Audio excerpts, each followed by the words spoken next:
다큐멘터리 역사를 찾아서 제299편 산성으로 해도로 고단한 백성들. 고종 22년 서기로는 1235년 윤 7월에 몽골군이 다시 고려를 침공하는데요. 학계에서는 이것을 고종 18년과 19년에 이은 몽골의 제3차 고려 침공이라고 일컫습니다. 그런데 몽골의 제3차 고려 침공의 시작을 알리는 문헌상의 기록은 이렇습니다. 고종 22년 윤 7월에 몽골 군사가 안변 도호부를 침범하였다. 이 안변 도호부는 함경도와 강원도 북방에 해당하는 동북 지역을 관할하는 행정구역입니다. 1, 2차 침공의 경우에 몽골군은 압록강을 건너서 남쪽으로 진격하는 방식으로 고려에 쳐들어왔었는데요. 이때는 동북 방면으로 침공을 개시한 것처럼 나와 있는 것입니다. 고려의 대몽 항쟁에 관해서 가장 많은 연구 실적을 축적한 것으로 평가받고 있는 공주대 윤용혁 교수의 얘기를 들어보도록 하죠. 압록강을 건너서 남하하는 것, 이게 이제 주력 부대가 내려오는 노선인데, 이제 가끔씩 동해안 따라서 내려오는 부대가 있단 말이죠. 아마 그 동진 군대를 끌고 아마 내려오는 것 같습니다. 그래서 이때에 안변도호부라든가 이쪽으로 내려오는 기록이 보이고 있는데, 시기가 이 압록강을 건너는 것이 먼저인지 아니면 이것이 먼저인지 동해안으로 들어온 것이 먼저인지 그건 잘 명확하지 않습니다만, 기록상으로는 안변도호부 침이 먼저 나옵니다. 윤 7월에. 그러니까 대개 어떤 비슷한 시기에 아마 동시에 작전이 개시됐다고 생각이 되는데, 어쨌든 이제 3차 침입의 시작이다, 이렇게 볼 수 있을 것 같습니다. 그러니까 몽골은 기존의 침공 노선을 따라서 압록강을 건너 서북면 지역으로 공격을 하면서 동시에 함경도 쪽으로 별도의 군사를 동원해서 동북해안 일대로 침공을 해오는 등 양면 공격 작전으로 나옵니다. 이 몽골군의 이러한 양면 공격 작전을 이해하기 위해서는 2년 전인 1233년에 몽골이 동진국에 쳐들어가서 동진을 세운 포선만노를 사로잡고 동진을 멸망시켜버린 사실을 상기할 필요가 있습니다. 그러니까 몽골은 본국에서 일으킨 군사를 이끌고 압록강을 건너 침공하면서 동시에 자신들이 이미 접수한 동진으로부터도 군사를 동원해서 양면 작전에 나섰다, 이러한 얘기가 되는 것이죠. 그런데 지난 시간 말미에 잠시 언급했습니다만, 강화도에 도읍을 둔 고려 조정에선 쳐들어오는 적을 북방에서부터 방어할 생각은 하지 않은 채 강화도 방어에만 골몰한 것으로 기록되어 있습니다. 왕은 전군, 후군, 좌군, 우군의 주장과 지병마사에게 명하여 연강을 방비하게 하고, 또한 광주와 남경의 백성들을 합하여 강화로 들어가도록 하였다. 고려 조정에서 방어군을 편성해 연강을 방비하게 했다 했는데요. 여기에서 연강이란 강의 연안 지역을 일컫는 말이기 때문에 쉽게 얘기하면 이러한 얘기가 됩니다. 몽골 오랑캐들이 또다시 국경을 넘어 우리 고려를 침공해오고 있다 하니 우리도 그 방비를 서둘러야 하겠소. 광주 지역과 남경 지역의 백성들은 모두 강화도로 들어오게 하고, 오군을 편성해 강화도 연안의 방어에 빈틈이 없도록 하시오. 몽골군이 압록강을 건너서 서북 방면으로, 그리고 함경도 일대의 동북 방면으로 양면 공격을 개시했다는 보고가 들어왔으면 마땅히 중앙조정에서 편성한 방어군을 북방으로 보내서 적의 침투로를 차단하고 더 이상은 남하하지 못하도록 맞서 싸워야 할 터인데, 고려사의 기록대로라면 그러한 의지는 찾아볼 수가 없고 우선은 강화도만 지키고 보자, 이런 자세가 엿보입니다. 한신대 안병우 교수는 이렇게 얘기합니다. 무인 정권 입장에서 보면 그 당시 수도였던 강화를 방위하는 게 최우선적인 과제였다고 보입니다. 그래서 방어 시설을 강화하기 위한 조치들을 여러 차례에 걸쳐 취하는데, 그것은 역시 그 당시의 전쟁이라고 하는 게 수도가 뺏기고 왕이 잡히면 지는 거거든요. 그러니까 수도의 중요성이라고 하는 것은 어떤 지역보다도 컸다고 봐야 되겠고요. 그런 의미에서 아마 육지에 장병들을 동원해서 방어시설을 축조하고 또 방어를 하고 하는데 전력을 기울인 것으로 보입니다. 그렇다면 몽골군이 압록강을 건너 침투해왔을 것으로 보이는 서북면, 즉 지금의 평안도 지역의 상황은 어떠했을까요? 몽골군의 제1차 침공 때 귀주성을 비롯해 철주와 평주 등지에서 고려군의 끈질긴 저항이 있었고 그 전투 양상 또한 치열했다는 사실은 우리가 이미 살펴본 바가 있습니다. 말하자면 북방의 국경 지역에서 몽골군과 고려군의 주 전선이 형성됐던 것이죠. 그랬는데 몽골의 1차 침공의 결과로 서북면 지역의 방어체계가 상당 부분 와해된 것으로 여겨집니다. 아마도 최씨 정권이 부랴부랴 강화도로 도읍을 옮긴 데에는 서북면 지역의 방어체계가 무너져서 몽골군이 또다시 침공해올 경우에 예전보다는 훨씬 쉽게 개경까지 들이닥칠 것이란 불안감도 한 가지 이유가 됐을 것으로 보입니다. 자, 이제 더구나 도읍까지 강화도로 옮겨버렸으니 고려 조정에선 서북면 지역의 방어를 거의 포기했다고 봐야 하겠지요. 그렇다면 그 일대에 사는 백성들은 어떻게 됐을까요? 되게 이 몽골군 침입이라고 하는 게 한번 이제 쭉 침입해서 밀고 들어왔다가 또 일정한 기간 동안 전투를 한 후에는 철수하고 이런 이제 형태를 보였기 때문에 몽골군이 침입해 올 때는 대개 해도나 산성으로 입보를 하고 있었고요. 고려에서는 그래도 이 생산 활동에 백성들을 종사하도록 해야 되기 때문에 여러 가지 조치들을 취합니다. 예를 들면 입보한 곳이 자기의 농경지로부터 하루 이내의 거리에 있으면 가서 농사를 짓게 한다든가, 혹은 또 너무 멀리 떨어져 있어서 왔다 갔다 하는 게 어려우면 입보한 곳 근처에서 토지를 개간해서 농사를 짓게 한다든가, 이제 이런 방법으로 백성들의 생활 기반, 또 국가 입장에서 보면 조세를 걷어들일 수 있는 기반, 이런 것들을 이제 확보를 한 것이죠. 서북면 지역의 백성들에게 조정에서 해줄 수 있는 일이라곤 몽골군의 침공 기미가 엿보일 때면 고을 수령을 시켜서 산성이나 섬으로 대피시키는 일이었습니다. 그런데 1225년에 있었던 몽골군의 3차 침공이 음력 8월에 개시되고 있다는 점을 눈여겨 살필 필요가 있습니다.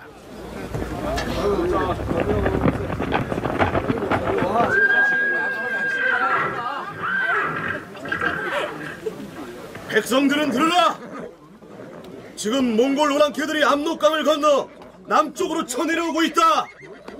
모두들 가소를 데리고 성 안으로 들어가라는 고을 수령님의 명령이시다. 뭐들 하느냐? 산성으로 대피하라 하지 않느냐? 아니, 지금 저 말 타고 돌아다니는 고을 아전이 뭐라고 하는 거야? 몽골 오랑캐가 금세 쳐들어올 테니까 가재도구 챙겨서 성으로 들어가라고 야단이지 뭐야.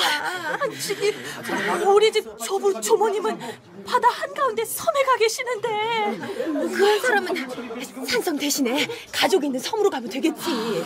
지금 사두로 가느냐 섬으로 가느냐가 중요한 것이 아니지. 봄에 씨 뿌리고 여름 내내 땀 흘려서 갖고 온 곡식을 들판에서 막 걷어들일 판인데 그걸 다 내버리고 가란 말이야. 아유, 전쟁 끝나고 나오면 들판이 쑥대밭이 돼 있을 텐데. 아유, 차라리 오랑캐들한테 잡혀서 죽는 한이 있더라도 난 여기 남을 것이네. 아이고, 이 여자가 아주 큰일 날 소리 하고 있네. 아니, 몽골 오랑캐 놈들이 얼마나 악랄한지 소문도 못 들었어? 아주 놈들한테 붙잡혀서 무슨 경을 치려고. 그런 말 말어. 놈들이 오거든 만세 불러주면서 우리는 몽공구사 너희들하고 한편이다 이렇게 환영해주면 아무 탈 없을 거야. 아니, 우리는 엄연히 고려 백성인데 어찌 오랑캐 편을 든단 말인가? 나라님인지 임금인지 아니면 최가놈인지 자기들 살겠다고 우리들 내팽개치고 강화도로 도망쳐버렸는데 무슨 염치로 우리한테 백선 노릇 짜라라고 닥달하겠어? 몽골군이 쳐들어왔을 때 들판에 미처 추수하지 못한 농작물을 고스란히 남겨둔 상태에서 산성이나 해도로 대피했는지, 아니면 고구려 시대의 청야전술의 경우처럼 적군이 군량미로 이용하지 못하도록 아예 모두 불을 질러 태워버리고 대피를 했는지 이 정확한 기록이 없어서 알 길이 없습니다. 어쨌든 몽골군은 1차 침공 당시에 고려군의 격렬한 저항 때문에 많은 희생을 치루었던 것과는 달리 3차 침공 때에는 큰 저항 없이 서북면을 통과해 남쪽으로 진군할 수 있었을 것으로 보입니다. 정부에서 할 수 있는 것은 이 시기에는 1차 침공 때만 방어군 편성해가지고 나가서 싸웠거든요. 그 이후로는 포기했습니다. 그걸 포기했고, 그래서 몽골군이 바로바로 들어옵니다. 그러면은 지역에서 알아서 싸워야 되는데 지역에서 알아서 싸운다는 것은 상당히 한계가 있는 거고, 그래서 정부에서 했었던 전치는 몽골이 쳐들어오면은 가까운 산성에 들어가는 거, 또 혹시 바다에 가까우면은 섬으로 들어가는 거. 그렇게 해서 일단은 난을 갖다 좀 피하는, 이것이 어떻게 보면은 그 백성들이 사는 방법이기도 하고, 또 다른 한편으로는 몽고군을 곤란하게 만드는 것이기도 하고. 그러니까 소극적이기는 하지만은 정부에서 할 수 있는 조치는 결국 그밖에 없었다. 그렇다면 고려가 북방 지역의 상당 부분에 대한 방어를 포기한 채로 진행되는 이 전투가 어떠한 양상으로 전개되는지 살펴보기로 할까요? 대왕 폐하, 몽골 군사가 용강성과 함종성 그리고 삼등성 등을 공격해서 함락시켰다 하옵니다. 이런... 그렇다면 백성들과 수령들은 어찌 됐다 하는가? 백성을 이끌고 산성으로 입보했던 고을 수령들은 몽골군에게 모두 잡혀갔다 하옵니다. 폐하, 안동에서 황급히 전해온 소식이온데 안동으로 쳐들어오는 몽골 오랑캐군을 안동 사람들이 윤회 일단 동경으로 향하겠다 하옵니다. 그렇다면 그들이 동경을 노략질하기 전에 방어군의 전열을 정비해서 막아내야 하지 않겠는가? 그러하옵니다. 상장군 김희생을 동남 지휘사로 임명할 것이며 충청도 안짤사 유석을 부사로 임명할 것이니 속히 동경으로 가서 몽골 군사를 막아내라 이르라. 예, 대왕폐하. 대왕폐하, 몽골군이 동진의 군사들을 이끌고 용진제를 공격하여 무너뜨렸다 하옵니다. 뿐만 아니오라 진명성 역시 몽골 오랑캐들에게 함락당했으며 해평에선 이유정 등이 몽골 군사를 선제 공격하러 나섰다가 전투에서 패하여 군사들이 몰살당하였다 하옵니다. 대왕폐하, 방금 들어온 소식에 따르면 동주성이 또한 몽골의 군사들에게 무너졌다 하옵니다. 대체 지금 몽골의 군사들이 몇 갈래로 나뉘어서 어느 쪽으로 공세를 펴고 있다는 것인지 가늠할 방도가 없지 않은가? 몽골이 3차 침공을 개시했다는 1235년 윤 7월부터 그해 말까지에 해당하는 고려사 자료의 기사들을 보면 고려군이 몽골군에게 일방적으로 패했다는 내용의 기사들이 이어지는데 그 전투의 장소들이 또한 다양하게 나타납니다. 가장 먼저 몽골군에게 함락된 것으로 기록에 나오는 용강, 함정 등의 성들은 평안도 지역에 해당합니다. 그런데 바로 뒤에는 현재 함경남도 덕원에 해당하는 용진진이 함락당했다는 기록이 보이고요. 또 이어지는 기사를 보면 경상도 안동 사람이 몽골군을 동경, 즉 지금의 경주 쪽으로 유인했다 했고, 또 그런가 하면 황해도 서흥에 해당하는 동주성이 무너졌다는 기록도 보입니다. 기록에 등장하는 장소와 그 내용들이 워낙 들쭉날쭉해서 도대체 어느 정도 규모의 군사들이 고려 침공에 나섰고 또 그 침공 경로는 어떻게 되는지를 정리하기가 매우 어렵습니다. 전쟁의 진행 과정을 차근차근 서술했던 1차 침공 때의 문헌 기록들과는 아주 많은 차이를 보이고 있는데요. 윤용혁 교수는 3차 침공의 전투 기록이 이처럼 부실한 이유를 이렇게 추정합니다. 예를 들면은 제대로 이제 그때는 그 시스템이 작동을 안 해가지고 기록들을 남겨놓기가 좀 어려운 부분도 있고, 또 한 가지는 전란이 끝나고 난 다음에 원나라 간섭기로 들어가거든요. 원나라 간섭기로 들어가면서 몽고하고 전쟁했던 것 자체를 얘기하는 것 자체가 기피가 되기 때문에 그런 자료가 정리 안 된 상태로 넘어가 버렸어요. 그래서 고려사 편집할 때는 몽고하고 전쟁했던 기록이 거의 없습니다. 그러니까 지금 이제 어디 안동도 나오고 몇 가지 그 지명들이 나왔습니다만 그런 것이 아주 단편적으로 나와요. 단편으로 나오다 보니까 이것이 언제 어느 때 어디를 통과했느냐 하는데 이제 혼란이 사실 있는 거고요. 고려 조정이 강화도에 들어가 있었기 때문에 북부 내륙에서의 몽골군의 침공 경로나 고려군의 항전 내용들이 조정에 제대로 보고돼서 기록으로 남겨지지 못했을 가능성도 있고, 그렇다면 차후에라도 정리가 돼 있었어야 할 터인데 여몽전쟁이 끝난 뒤로는 바로 원나라의 간섭을 받는 시기로 들어가 버리기 때문에 몽골군에 항전했던 전투의 내용을 정리할 기회를 놓쳤을 것이다. 이러한 얘기입니다. 그럼에도 불구하고 3차 침공이 어떻게 시작돼서 진행됐을 것인지를 추리해서 정리해 볼 필요는 있겠죠. 몽고군들이 고려에 올 때 기본적으로 침입하는 그런 방향이 있습니다. 가장 그 일반적인 그런 침입 방향은 압록강 건너가지고 황해도로 해가지고 개경으로 해서 경기도 거쳐서 경상도 가는 거. 이 대각선으로 서북 쪽에서 동남쪽 이 대각선으로 이렇게 내려가는 거 있지 않습니까? 그것이 가장 일반적인 기본 그 노선이에요, 루트예요.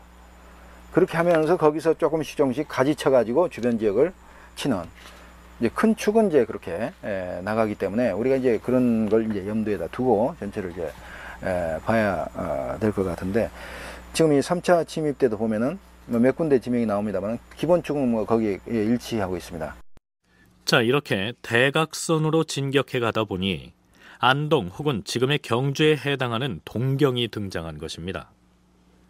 몽골군을 경주로 유인했다는 기록만 보이기 때문에 이때 실제로 경주까지 공격해 들어갔는지를 알 수는 없습니다. 그리고 함경도 지역에 해당하는 지명이 나오는 것은 본진과는 별개로 동진의 군사들을 동원해 공격한 것으로 이해하면 될 것 같습니다.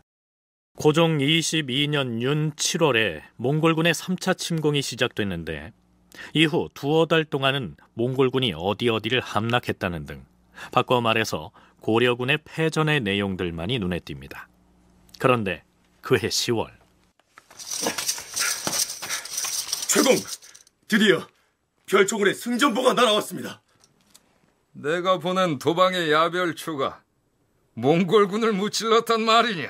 그렇습니다. 야별초가 지평현의 현지 백성들과 합세해서 야밤에 몽골 진영을 습격하여 목을 벤 오랑캐의 수가 매우 많았다 합니다.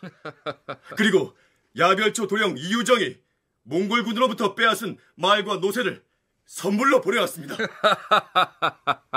알겠다. 모름지기 이 최후가 거느린 도방의 야별초인 바에 승전보는 당연한 일 아니겠느냐. 고려사 조례의 고종 22년 8월 조에는 최후 도방의 야별초 도령 이유정이 적을 치겠다고 자청하므로 군사 160명을 주어 보냈다. 이렇게 기술돼 있고, 이어서 석 달 뒤인 10월의 기사에는 야별초가 지평현 사람과 함께 밤에 몽골 군사를 습격하였는데 죽이고 사로잡은 군사의 수가 매우 많았고 몽골군의 말과 노새를 빼앗아서 바쳤다. 이렇게 적혀 있습니다.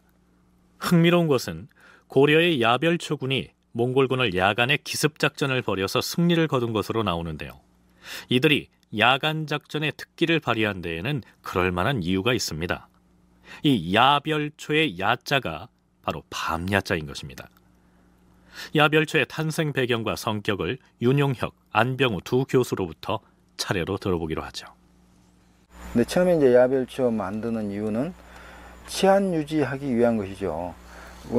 무인 정권에서 군사력이 좀 떨어지면서 그다음에 치안 유지에 여러 가지 어려움이 생기니까, 그리고 치안의 문제라는 게 특히 밤에 야간에 그 치안 이런 부분이 있기 때문에 그래서 아마 밤야자를 쓴 것 같고, 그리고 야별초를 만들었는데 야별초 만들고 난 다음에 바로 얼마 안 있어서 이제 몽골군하고 전쟁이 시작되지 않습니까? 그래서 뭐 잘 아시는 것처럼 야별초 내지는 삼별초는 결국은 이제 군사 집단, 정예 군들, 군사 집단이기도 하고, 또 그 당시로서는 가장 강력한 그런 군사 집단으로서 이 무인 정권을 갖다 뒷받침하는 정치적인 그런 성격을 갖는 군사 집단이기도 하고.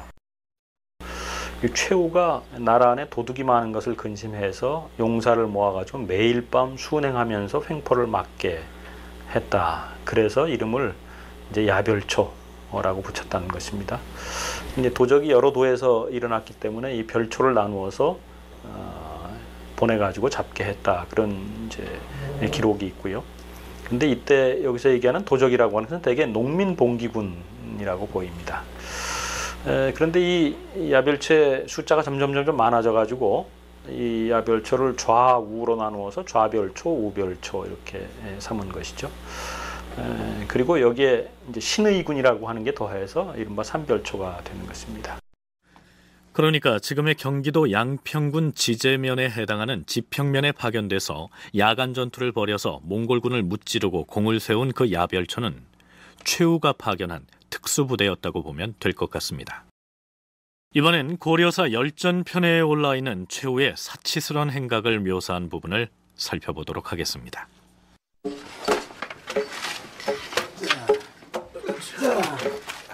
어서 오십시오, 최고.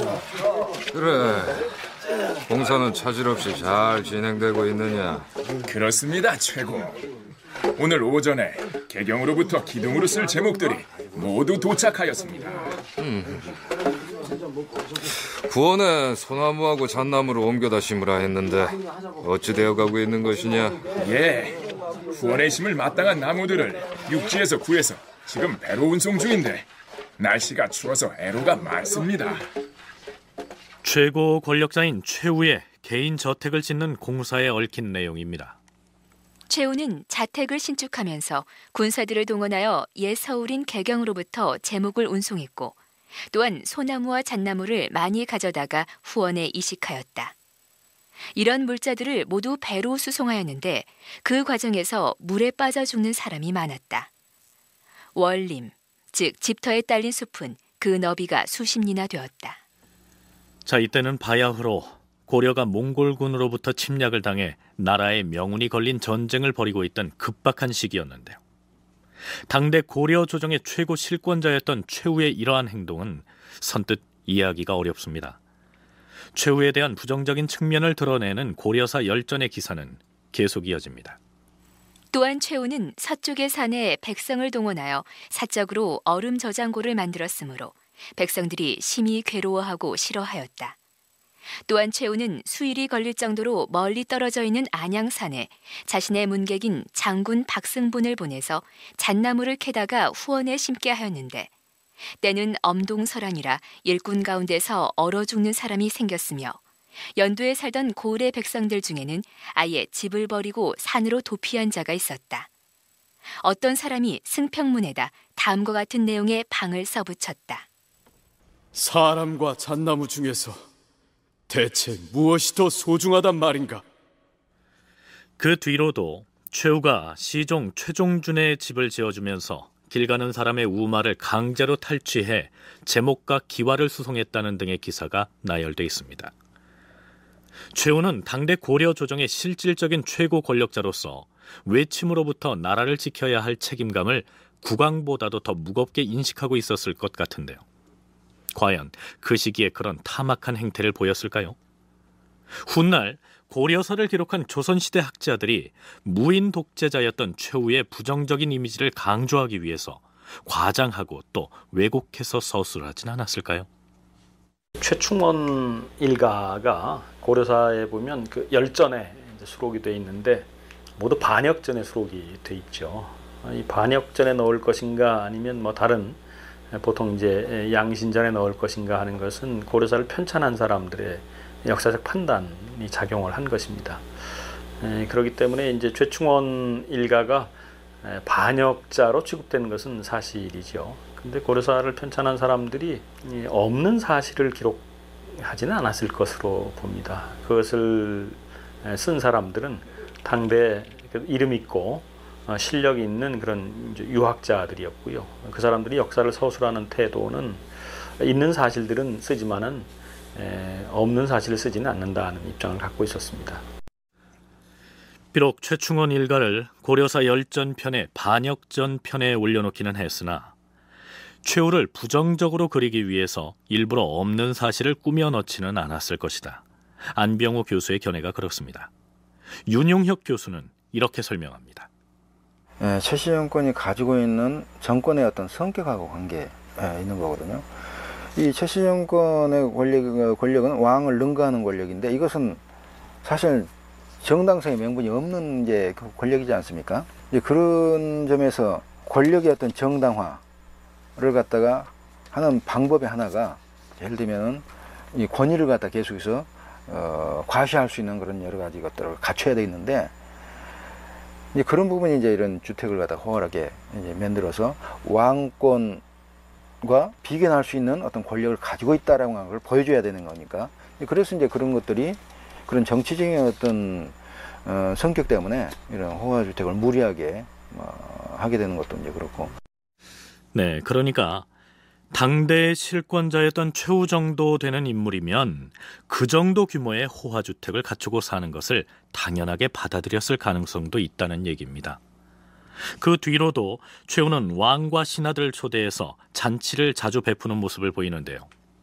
나라가 어려운 형편에 이 무슨 잔치냐, 이렇게 단순하게 비난만 할 게 아니라 그 역시 최후가 자신의 권력을 유지하기 위해서 취했던 다분히 정치적인 행위였다, 이렇게 볼 필요가 있진 않을까요? 고종 23년 12월, 강화도가 비록 강과 바다로 내륙과 단절돼 있다고는 하나 몽골군이 언제 쳐들어올지 모르는 상황인 바에 방어 태세를 다시 점검해봐야 할 것입니다. 그렇다면 군사를 더 들여서 2중 3중으로 배치를 하는 것이... 강화에 도성을 방비하는 군사의 수를 늘리는 것이 능사가 아닙니다. 방어 시설을 정비해야 할 것입니다. 만일 적군이 육지로부터 강화도로 침범해 올 경우 상륙 자체를 저지할 수 있는 제방을 튼튼하게 갖춰야 할 것입니다. 하지만 지금 제방이 갖추어져 있지 않습니까? 지금의 제방은 강에서 상륙해오는 적을 저지하기는 너무 낮고 허술합니다. 지금의 것보다 배는 더 높이 돋우어서 쌓아야 합니다. 강을 따라서 제방을 쭉 높여서 쌓아 나가자면 작은 공사가 아닙니다. 인부를 동원할 방법부터 궁리해야죠. 이 문제는 아무래도 최공께서 결정을 내려주셔야겠습니다. 이렇게 결론을 내리겠소. 전국의 각 주와 현에서 일품군을 징발하여 제방 보수공사를 시행하도록 하겠습니다. 앞에서도 언급을 했습니다만 이 시기 고려 조정에서 가장 중차대한 일이 있었다면 몽골군의 공격으로부터 도읍인 강화도를 지켜내는 일이었습니다. 최후가 제추와 함께 의논하여 각 주와 현의 일품군을 징발하여 강회 연강에 제방을 도두어 쌓았다. 여기서 일품군이란 고려시대 공인들로 조직해 노동을 전문으로 하던 군대를 일컫습니다. 요즘으로 치면 육군 공병병과 중에서 건설공병쯤 되는 것으로 이해하면 될 것 같습니다. 그런데 여기에서 한 가지 생각해 볼 점이 있습니다. 강화도의 고려 조정에서 전국의 각 주와 현으로부터 일품군을 징발했다고 했는데요. 몽골군이 쳐내려와서 이곳저곳에서 전투가 벌어지고 있는 상황에서 과연 강화도라고 하는 섬에 앉아서 전국의 각 지방을 통치할 수가 있었을까요? 중앙조정, 즉 강화도의 정부 통치력이 지방 구석구석에까지 제대로 미쳤을까요? 남도의 여러 지방들은 여전히 이제 지방관이 파견돼서 다스리고 있었고요. 또 그 지역의 유력자들이 이제 향리 세력들이 있었고 하기 때문에 뭐 완전히 그 몽골의 편으로 귀속되거나 그렇다고 보기는 어렵고요. 여전히 고려의 지배력이 미치고 있었고 또 그런 지역에서 세금을 걷어서 강화도로 계속 보내왔습니다. 그런 것을 보면 남도의 지역들은 여전히 고려의 지배력이 잘 미치고 있었다고 볼 수 있고요. 근데 이제 서북면 지역처럼 계속해서 몽골군이 침입한 지역, 이런 지역에서는 고려 지배력이 상당히 약화되어 있었다고 볼 수밖에 없습니다. 안병호 교수는 고려의 중앙정부가 강화도에 들어가 있었음에도 불구하고 서북면 지역을 제외한 여타 지역은 조정에 의해서 그런대로 통치가 잘 되고 있었을 것이라고 얘기합니다.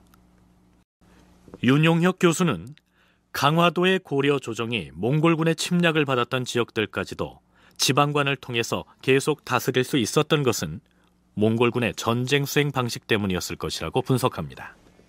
그 통치가 가능했던 거 하나는 몽골군들이 현지 점령한 다음에 자기들이 점령 지역을 계속 점령하고 있는 것이 아니고 통과하거든요. 통과. 그렇기 때문에 그때만 지나가면은 다시 몽골군이 없어요. 그렇기 때문에 전란기에도 우선 수령이라든가 이런 걸 통해 가지고 파견해 가지고 그런 여러 가지 작동을 할 수가 있었고요. 또 한 가지 그 몽골군들이 쳐들어올 때 육로는 일시적으로 마비가 되지만은 해로는 완전히 또 강화도 정부의 수중에 다 있었기 때문에 해로를 통해서 또 내륙수로를 통해서 연결될 수 있는 부분이 상당히 또 많이 있거든요. 그러니까 해로와 내륙수로를 다 장악하고 있었고, 몽골군은 어떤 지역을 공격해서 확보하면 그곳을 일시 점령했다가 통과만 할 뿐 항구적으로 관할하지 않았기 때문에 그들이 물러간 다음에 산성이나 해도에 입보돼 있던 백성들과 관리들이 돌아와서 다시 질서를 회복할 수 있었다는 얘기입니다. 또한 몽골군은 고려에서 수군을 운영하지 않았기 때문에 강이나 해상을 통한 수로 교통을 활용해서 지방을 통치할 수 있었겠죠. 지금 우리는 고종 22년 윤 7월에 시작된 몽골의 제3차 고려 침공에 관한 내용을 탐색하고 있습니다. 그런데 문헌에서 이 전쟁의 기록을 짚어나가다 보면 조금은 당황스러운 상황에 직면하게 됩니다. 몽골군이 그해 윤 7월에 고려로 쳐들어와서 평안도, 함경도, 황해도의 여러 지역을 공격했고, 또 경기도 양평을 거쳐서 멀리는 경상도 안동 혹은 경주 인근 지역까지 남하한 것으로 돼 있는데, 그 다음에 어떻게 됐는지 일체 기록이 보이지 않는다는 것입니다. 그러니까 1235년 10월에 고려의 야별초가 지금의 경기도 양평에 해당하는 지평현에서 몽골군과 싸워서 이겼다는 기사를 끝으로 전쟁 기사가 사라져버립니다. 그리고 8개월 뒤인 1236년 6월에 고려사 저료 기사에 불쑥 이러한 내용이 등장합니다. 6월에 몽골군이 의주강을 건너서 오물지천과 상령진에 진을 쳤고, 몽골의 유격병이 가주와 안북부의 우남역에 진을 쳤다.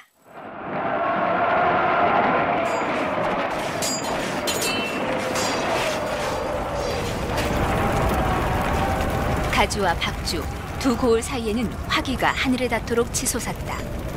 또한 선주의 형제산 들판에는 몽골군이 무려 17군데나 나누어 진을 쳤으며, 드디어 자주, 삭주, 귀주, 곽주의 4개 주에 두루 포진하였다.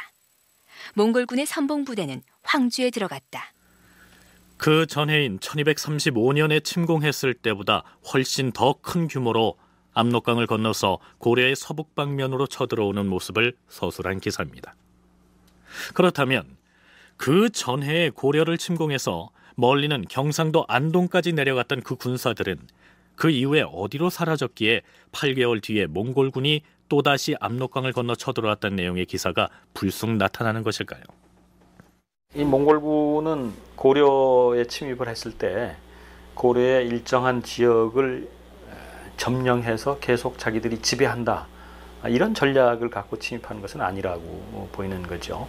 일단 와서 위협을 주고, 그리고 전국을 돌아다니면서 분탕질을 치고 약탈하고 사람 죽이고 이러고서는 또 철수를 합니다.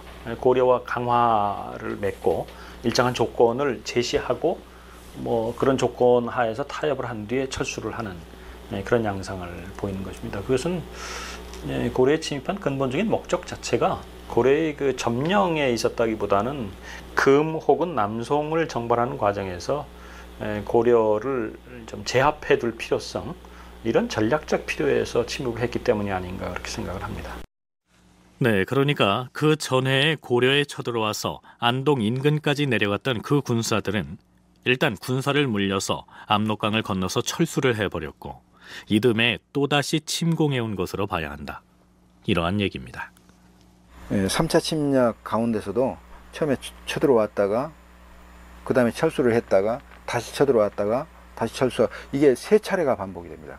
3차 침략 안에서도 내부적으로 보면은 3번의 침입이 실제로 있고요. 대체로 보면은 횟수로 2년에 걸쳐서 작전을 수행하고 철수해가지고 한 2년 정도, 횟수로 2년, 실제로는 만 1년 정도 쉬었다가 다시 또 내려오고, 이제 이렇게 반복하는데, 고려 그 쳐들어오는 몽골군들이 말하자면 그 한 것에 정주해가지고 지배하고 이런 적이 아니고, 완전히 그 뭡니까, 구략을 한 다음에 휩쓸고, 그 다음에 이제 물러나고, 이제 이렇게 하는 행위를 갖다 계속 반복한단 말이죠. 네, 그러니까 어떤 지역을 침공했다 하면 전투의 승리에서 완전히 항복을 받고 철군을 하거나, 혹은 전투에 패해서 철군을 하는 것이 일반적인데 반해서 이 몽골의 경우에는 승패와 상관없이 일정 지역을 침공해서 한바탕 분탕질을 하고 난 다음에 스스로 철군을 했다가 또다시 침공하는 것을 반복했다, 이러한 얘기입니다. 몽골군이 처음 고려를 침공한 때가 고종 18년이고 고려와 몽골 간의 전쟁이 종식된 때는 고종 46년입니다. 이 기간 동안 몽골은 총 11차례에 걸쳐서 고려를 침공합니다. 그런데도 학계에서는 몽골의 고려 침공을 6번 있었던 것으로, 즉 1차 침공에서부터 6차 침공까지 있었던 것으로 분류합니다. 고려와 몽골 간의 전쟁사를 총 6차 침공으로 정립한 사람이 바로 공주대학의 윤용혁 교수입니다. 어떤 기준으로 이렇게 분류했는지 들어볼까요? 정밀하게 검토를 해보니까 이런 식으로 말이죠. 몇 차례 되풀이돼서 다시 쳐들어오는 이런 거, 이걸 갖다가 각각의 침입으로 볼 건가, 아니면 뭉뚱그려 볼 건가, 이런 것에 따라서 횟수가 다 달라져 버려요. 근데 사실은 몇 차냐 이렇게 하더라도 그것이 실제적으로 그 당시 사실이 변경되는 것이 아니라 우리가 정리하는 것 때문에 이제 이렇게 되잖아요. 그래서 이거 자칫하면은 굉장히 혼란이 일어나는 그런 이제 문제가 되는 것 같고, 그래서 이것을 편의상으로라도 일정하게 좀 정리를 하는 게 좋을 것 같다. 그래서 정리를 한 것이 기왕에 가장 뭡니까 일반적으로 얘기됐던 것이 6차례고, 또 6차례라고 본다라고 할 때 그것이 제일 또 합리적인 부분이 있어요. 그러니까 고종 22년에 쳐들어왔던 것은 제3차 침공의 첫 번째 전투였고, 그들이 철수했다가 이듬해인 고종 23년 6월에 의주강을 건너서 다시 침공한 것은 4차 침공이 아니라 3차 침공의 두 번째 공격으로 보자는 것입니다. 이때 몽골군을 인솔한 총사령관 역시 그 전의 침공 때와 같은 당고라는 장수였습니다. 따라서 당고라고 하는 그 같은 장수가 3번씩이나 군사를 이끌고 고려로 쳐들어오는데 그 3번을 모두 뭉뚱그려서 한 차례의 침공으로 계산을 한 것이죠. 몽골군의 제3차 침공의 제1차 전투가 마무리되고 난 뒤 강화 조정에 잠시 여유가 찾아옵니다. 내전에서 조촐하게 연희를 베풀었다. 분위기가 무르익어가자 승선 채송년이 말했다. 대왕 폐하, 폐하께 한 가지 추청 올릴 게 있사옵니다. 지금은 잔치를 즐기는 중이니 중한 국사가 있거든 내일 말씀을 하시지요. 그게 아니옵니다, 대왕 폐하. 잔치를 더욱 재미있게 즐기려고 추청을 올리는 것이옵니다. 그래요? 그럼 어디 말씀을 해보시오. 다름이 아니었고 저쪽에 있는 복야 송경인이 처용희를 기가 막히게 잘하옵니다. 아니, 이 자리에서 한번 청해서 구경하는 게 좋겠습니다. 이보시오, 어서 처용희를 멋들어지게 해보이시오. 네, 처용놀이는 신라의 헌강왕 때부터 시작된 것으로 알려지고 있습니다. 처용서라는 이름이 널리 알려져 있으나 거기에서 비롯된 처용놀이, 즉 처용희를 고려시대에 구체적으로 어떻게 했는지는 정확하게 알 길은 없습니다. 다만 고려시대 문사인 익제 이재현의 시를 보면 처용무를 이렇게 묘사하고 있습니다. 조개 같은 치아와 붉은 얼굴이 달밤에 노래를 하는데 솔개인 양 으쓱한 어깨에 붉은 소매가 봄바람에 춤을 춘다. 네, 그런데 고려사에서는 고종이 베푼 잔치에서 승선 채송년이 주청해서 복야 송경인이 처용놀이를 한 것을 두고 이렇게 적고 있습니다. 송경인이 추리에 취하여 처용희를 하였는데 조금도 부끄러운 기색이 없었다. 고려사의 이 대목을 기록한 사가는 처용희라는 것이 그런 점잖은 자리에서 해서는 안 되는 놀이다, 이런 생각을 문장으로 내보이고 있습니다. 물론 처용이 자신의 아내와 동침하던 역신을 물리쳤다는 이 처용과의 줄거리로 미루어 볼 때 처용희가 다소 외설스러운 내용으로 구성됐을 수는 있지만 처용놀이를 하면서 부끄러운 기색도 없었다, 이 표현은 다분히 조선시대 성리학자의 윤리관이 배어있는 듯 보입니다. 우리가 지금 생각하면 뭐 외설스럽다고 그럴까? 그럴 수 있지만 그 당시 사람들은 꼭 그렇게 생각했던 것은 아닌 것 같아요. 고려시대는 조선의 성리학자들이 생각하는 그런 엄격한 남녀관계, 뭐 성윤리관, 뭐 이런 것들이 아직 없었던 때였고요. 비교적 남녀 간의 어떤 관계라든가 교제라든가 이런 것이 자유로운 그런 상황이었고, 그런 데서 이 처용이나 이제 이런 것을 다루는 것은 뭐 그 당시로서는 외설스럽다거나 그런 것은 아니었으리라고 봅니다. 네, 그러니까 정작 고려시대 사람들은 임금이 베푼 궁궐의 잔치에서 처용희를 아주 흥겹게 하면서 즐겼는데 정작 고려사를 기술한 조선의 성리학자들이 그것을 외설스럽다고 여겨서 부끄러운 줄도 몰랐다, 이렇게 표현을 덧붙였을 가능성이 있다는 얘기입니다. 국가가 어려울 때인데 쉽게 말하면 박수치고 음주 감호하고 공식적으로 하는 것이 별로 적합하지 못하다, 이런 생각을 가진 사람도 있는 거고, 또 더구나 이제 그 사설을 나중에 정리할 때는 그런 생각을 가지고 뭐 무인정권 집정자들이 잔치 베풀고 이걸 마땅치 못하다, 이런 생각들을 가지고 이제 정리를 하는 건데, 송경인이나 이런 사람들은 사실은 그 분위기에서 또 말하자면 그 이제 무인 집정의 마음에 들도록 하기 위해서 분위기에 맞춰서 흥을 돋구기 위해서 한 거 아니겠어요? 그러니까 이제 그런 부분들이 어떤 사람들은 비판적인 그런 시각을 보는 거고. 네, 아마 조선시대의 선비들이 고려사를 정리하면서 나라 사정이 그처럼 어려운 때 음주 가무나 즐기다니 될 말이냐, 뭐 이러한 생각 때문에 이러한 표현이 덧붙여진 것이 아닌가 여겨지기도 합니다.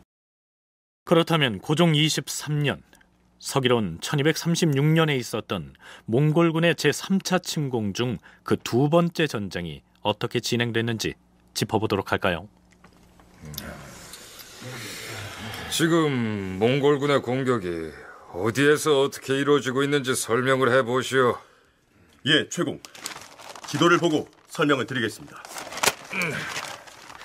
지난달에 의주강을 건너서 이곳 상령진, 가주, 안북부 등지에 무려 17군대로 분산해서 진지를 구축하고 있던 몽골군이 이번 달엔 여기 개주로 진격해왔습니다.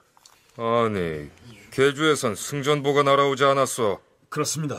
조정에서 파견한 경별초기의 희경과 개주 중랑장 명준 등이 북병으로 협공을 해서 많은 몽골 군사를 살상하고 말과 궁시와 의복 등을 노획했다는 보고가 있었습니다. 그리고 정주에서는 낭장 광대 등이 몽골 군사 몇 사람을 생포했습니다. 몽골 기병들의 움직임이 심상치 않다고 들었는데. 예. 기병들이 자주성에 나타나서 동쪽 들판에서 별을 베고 있던 우리 백성 20명을 사로잡아서 모두 죽였다 합니다. 네, 참고로 개주와 자주는 모두 지금의 평안남도 지역입니다. 뿐만 아니라 이곳 동진에서 출병한 100여 명의 군사들이 여기 요덕과 정변을 거쳐서 영흥 쪽으로 진격해오고 있으며.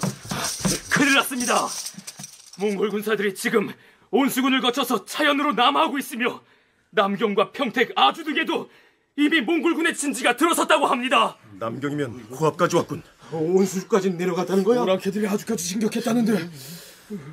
여기에 등장하는 지명들 중 남경은 지금의 서울이고 온수는 충청남도 온양, 아주는 충남 아산에 해당합니다. 그러니까 몽골의 군사들이 서남 쪽으로 아주 깊숙하게 진격해 내려갔다는 얘기가 됩니다. 그렇다면 여기서 한 가지 의문을 떠올리지 않을 수 없습니다. 그들은 지금의 서울을 비롯해서 평택, 아산 등 서해안을 따라서 남쪽으로 진격해 갔으면서 어째서 고려의 도읍이 옮겨간 강화도를 공격하지 않았을까요? 몽고군들이 기병을 주력으로 하기 때문에 섬을 공격하는 것은 완전히 뭡니까? 다시 준비를 해야 돼요. 섬을 공격할 수 있는 시스템을 갖춰야 돼요. 그러니까 그것이 쉽지 않은 거거든요. 그리고 어떻게 보면 그것은 다시 쓸 수 있는 게 아니고 그걸로 해서 끝나는 전쟁이에요. 되풀이해서 계속해서 쓸 수 있는 것이 아니고. 그러니까 섬을 공격한다는 것에 대해서는 1차적으로 큰 부담을 갖는 것이 틀림없습니다. 또 고려가 강화도로 천도한 이유도 그걸 잘 알기 때문에 강화도로 들어간 거고요. 강화도를 공격하기 참 쉽지 않은 그런 이제 점이 있고. 몽골군이 강화도를 공격하려면 함선도 새로 갖추어야 하고 해상 전투를 할 수 있는 수군도 출병을 시켜야 되는 등 전혀 새로운 전투 준비를 별도로 해야 되기 때문에 그러한 큰 부담을 져가면서까지 강화도 공격을 감행할 수는 없었을 것이란 얘기죠. 아마도 애당초에 최후가 강화천도를 밀어붙였던 것도 바로 그런 점을 노렸기 때문일 것이다, 이러한 얘기입니다. 뿐만 아니라 고려 조정에서는 무슨 일이 있어도 강화도만은 지켜내겠다면서 철통 방어를 하고 있었기 때문에 그 방어망을 뚫는 일을 쉽게 볼 수는 없었을 것입니다. 강화도는 이제 왕이 옮겨가 있는 수도였기 때문에 강화도가 그만큼 방어를 철저히 하고 있었고요. 그것을 공격해서 깨트리려고 하면 몽골로서도 큰 희생을 치러야 할 것이 뻔했고요. 또 강화도는 섬이었기 때문에 몽골군이 바다를 건너서 전쟁을 하는 것은 그렇게 쉽게 생각하지 않았습니다. 몽골군에게 대단히 부담스러운 일이었던 것이죠. 그런데 만약에 몽골군이 꼭 강화도를 점령해야 될 필요성이 있었다. 이것을 안 하면 안 된다. 이제 그런 전략적 목표를 세웠다고 한다면 뭐 아무리 큰 희생을 치러도 점령을 하려고 했겠죠. 네, 몽골군 하면 오직 기병을 이용한 평원에서의 전투에만 능할 뿐 수전에는 약하다는 인식이 있었으나 그들이 서역을 정벌한 자취를 더듬어 보면 강이나 바다를 건너서 정복을 성공한 사례 역시 쉽게 찾을 수 있습니다. 따라서 강화도를 반드시 정복하겠다고 마음을 먹었다면 어떠한 희생을 치르더라도 수전을 감행했을 것입니다. 말하자면 당시 몽골군은 고려의 내륙 지역을 파상적으로 공격해 괴롭히면 강화도의 정부에서 항복을 해올 것이라는 계산을 했을 것입니다. 몽골군이 침공해오면 고려 조정에서는 고을의 수령으로 하여금 백성들을 인근의 산성이나 해도로 대피시켜서 보호하는 산성해도 입보책을 썼다는 얘기는 이미 수차 거론한 바 있습니다. 윤용혁 교수는 고려 조정의 이러한 방책이 비록 소극적인 방법이긴 하지만 몽골군을 상당히 괴롭히는 효과를 거두었다고 평가했는데요. 그렇다면 당시 강화도의 고려 조정에서는 어떠한 평가를 내리고 있었을까요? 대왕폐하. 비록 백성들이 전쟁을 만나서 산성으로 대피하는 바람에 농작물의 소출이 크게 떨어졌사오나 몽골 오랑캐들로부터 백성을 보호하기 위해서는 앞으로도 산성 해도 입보책을 유지해 나가야 할 것이옵니다. 지임의 생각도 그러하오. 하오나 백성들을 산성으로 입보시키는 책임을 고을 수령들에게만 맡겨서는 효율적인 전쟁 수행을 해나갈 수 없을 것이옵니다. 그러면 어찌하면 좋겠소? 백성을 그저 산성으로 대피시키는 게 목적이 아니라 적군이 성을 공격해오면 맞서 싸워야 할 것입니다. 그렇지요. 하지만 고을 수령들이 성중의 백성들을 지휘하여 전쟁을 수행하기에는 그 경험과 능력이 모자란다는 얘기로군요. 그러하옵니다, 대왕폐하. 그렇다면 전쟁 수행 능력이 있는 장수들을 선발해서 각 도의 산성에 파견을 해야 하는 것 아니요? 지당하신 말씀이옵니다. 이렇게 해서 각 도의 산성으로 군사 지휘자를 파견하는데 그 책임자가 바로 방호별감입니다. 수령들을 중심으로 해가지고 전쟁이 나면은 섬으로 들어간다. 또 가까운 산성에 들어간다. 이것이 몽골군에 대한 상당히 효과적인 방식이다 하는 것이 이제 확인이 이제 됐고요. 그러면서 또 한 가지는 이것이 장기화되니까 좀 이제 기간이 길어지니까 수령한테만 이걸 맡겨가지고는 비효율적인 면이 있다. 이걸 보다 더 강화한다. 이것이 이제 방호별감 파견이거든요. 그러니까 방호별감이라고 하는 것은 그야말로 입보를 위해서 특별관을 각 지역에다 이제 보낸 거고요. 이것은 입보책을 강화시킨 거다. 사전적으로 풀이하자면 방호별감이란 고려시대 조정에서 군사적 임무를 수행하기 위해 지방의 산성에 파견하던 지휘관에 해당합니다.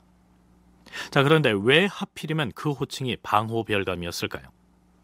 방호란 위험으로부터 백성을 보호한다는 의미고 별감은 조정에서 임시로 파견하는 벼슬을 일컫습니다. 그 몽골군이 이제 침입을 했다가 철수할 때는 되게 고려하고 교섭을 하고 철수를 하는 경우가 많습니다. 이제 살리타이가 죽고 나서 철수할 때는 뭐 급히 철수를 이제 한 셈이지만 그럴 때 되게 강화를 맺는 형태를 취하거든요. 더 이상 이제 뭐 침입을 하지 않고 고려는 몽고에게 공손하게 대하고 이런 식으로 이제 또 전쟁도 하지 않을 것이고 되게 이런 이제 약속들을 하게 되는 것 같은데 그러면 무슨 장군을 보낸다거나 이렇게 하면 이것은 곧 몽고에 대해서 전쟁을 선포하는 거나 마찬가지거든요. 그래서 이름을 방호별감 뭐 이런 식으로 아주 큰 거부 반응 없이 들을 수 있는 그런 이름을 붙여서 이 당시에 사람들을 보냈습니다. 만일에 무슨 산성 수비대장이라든가 무슨 장군 하는 식으로 명칭을 붙여보내면 몽골 측의 적대감을 유발할 염려가 있으니 실제로는 군사 지휘관을 파견하면서도 가급적이면 병영 분위기가 나지 않고 행정관의 이미지가 다분한 방호별감이란 호칭을 붙여서 보냈을 것이다. 이러한 얘기입니다. 다큐멘터리 역사를 찾아서